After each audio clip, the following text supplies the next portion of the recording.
Selamat pagi saudara-saudari yang terkasih. Sebelum kita mendengarkan firman Tuhan, terlebih dahulu kita berdoa. Kasih karunia Tuhan kita Yesus Kristus dan kasih setia Allah Bapa dan persekutuan Roh Kudus menyertai hati dan pikiranmu sekalian. Amin. Bapak Ibu saudara-saudari yang terkasih, firman Tuhan yang menjadi renungan untuk kita pada hari ini Kamis 28 November 2024 yaitu dari Efesus pasal 4 ayat 20. Tetapi kamu bukan demikian, kamu telah belajar mengenal Kristus. Alai anggohamu dan songoni di guru kamu Kristusi. Demikianlah firman Tuhan. Saudara-saudari yang terkasih, kota Efesus adalah kota terbesar kedua setelah kota Roma. Dan ini adalah kota pelabuhan, pusat perkembangan ilmu pengetahuan, filsafat, dan bahkan juga keagamaan dewa-dewi, dan di sana ada dibangun kuil Dewi Artemis. Dan tempat ini menjadi pusat perdagangan, pusat perekonomian.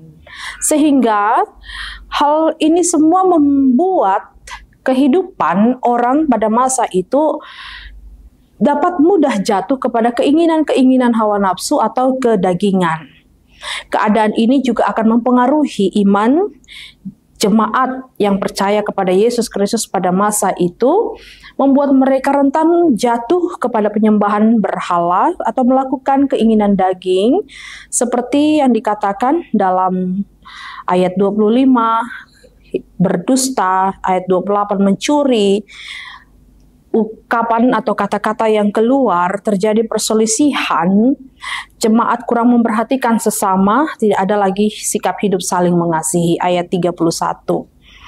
Adanya di antara jemaat kehidupan yang menurut daging bagaikan rayap yang merusak unsur-unsur kayu. Oleh karena itu Paulus menasihatkan jemaat Efesus senantiasa untuk menunjukkan sikap hidup bahwa kita telah belajar mengenal Kristus.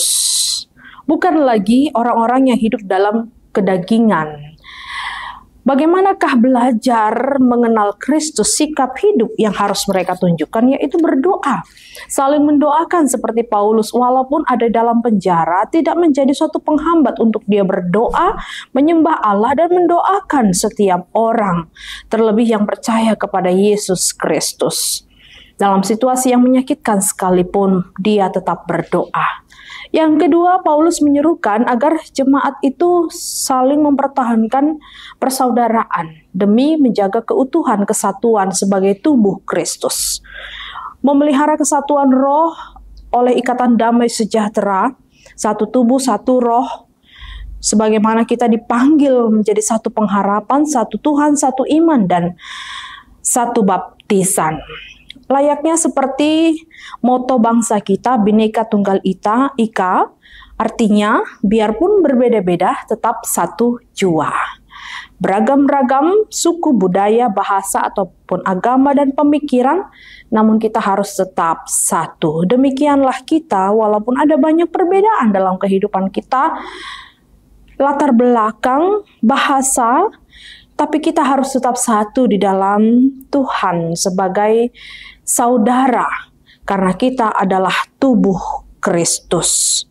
Baik kita pendatang ataupun kita adalah orang atau penduduk di negeri tersebut, tempat kita diami, kita semua adalah saudara. Kita adalah tubuh Kristus. Tubuh Kristus tersusun rapi. Kehidupan orang yang bagian satu tubuh Kristus, dia menunjukkan sikap hidup saling rendah hati, lemah lembut, sabar, dan saling membantu.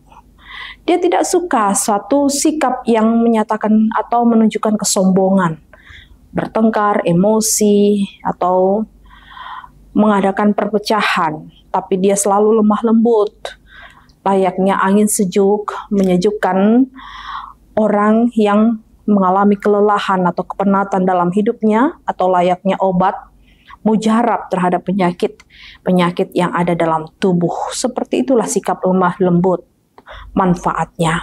Sabar, tabah, tekun, tahan uji, saling mendukung dan saling membantu satu sama lain. Kita tidak bisa kalau bukan karena ada orang lain yang mendukung dan membantu kita dalam setiap hal-hal yang tidak dapat kita cover oleh karena tujuan kita pribadi lepas pribadi. Oleh karena itu, marilah ini menjadi suatu peringatan dan menanggapinya dengan sungguh-sungguh apa yang sudah Tuhan pesankan melalui firman yang kita dengar dalam renungan satu hari ini. Tetaplah rendah hati, lemah lembut, sabar, dan bersedia untuk saling mendukung satu sama lain karena kita adalah saudara. Kita adalah satu tubuh Kristus yang tak akan bisa tercerai-berai. Kita sudah belajar mengenal Kristus. Tunjukkanlah sikap hidup sebagai orang yang belajar mengenal Kristus. Amin. Kita berdoa. Kami bersyukur Tuhan untuk firman yang Kau perdengarkan kepada kami. Sungguh indah firman-Mu menyapa kami, agar kami tetap bersatu di dalam setiap hal apapun yang terjadi dalam kehidupan ini. Kami tetap saling mendoakan, saling mendukung satu sama lain. Karena kami boleh ada, itu adalah karena ada banyak anugerah Tuhan melalui sanak saudara, teman, karib, terdekat, kawan sekerja, yang membantu kami menyelesaikan setiap hal yang tak dapat kami lakukan oleh karena tujuan-tujuan yang terkadang sifatnya boleh terjadi dengan tiba-tiba ataupun sudah terencana, sekalipun kami tidak dapat melaksanakannya dengan baik kalau bukan karena Engkau Tuhan menganugerahkan kepada kami sanak saudara di dalam tubuh Kristus yang boleh saling mendukung satu sama lain. Mampukan kami Tuhan, kuatkan kami dan sertai kami dalam Roh Kudus-Mu, terlebih dalam aktivitas jemaat-Mu dalam satu hari ini. Dalam Kristus Yesus kami berdoa dan mengucap syukur. Kasih karunia Tuhan kita Yesus Kristus dan kasih Allah Bapa dan persekutuan Roh Kudus menyertai kamu sekalian. Amin. Selamat beraktivitas, Tuhan Yesus memberkati.